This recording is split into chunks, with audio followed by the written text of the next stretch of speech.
أعوذ بالله من الشيطان الرجيم.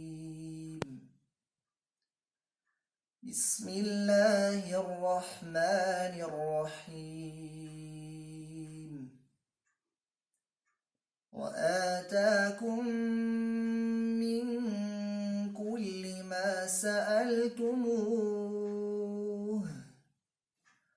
وإن تعدوا نعمة الله لا تحصوها إن الإنسان لظلوم كفار. وإذ قال إبراهيم رب اجعل هذا البلد آمنا واجنبني وبني أن نعبد الأصنام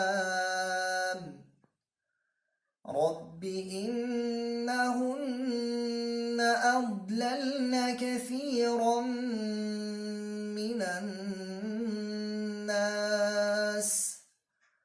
فمن تبعني فإنه مني ومن عصاني فإنك غفور رحيم. فمن تبعني فإنه مني ومن عصاني فإنك غفور رحيم.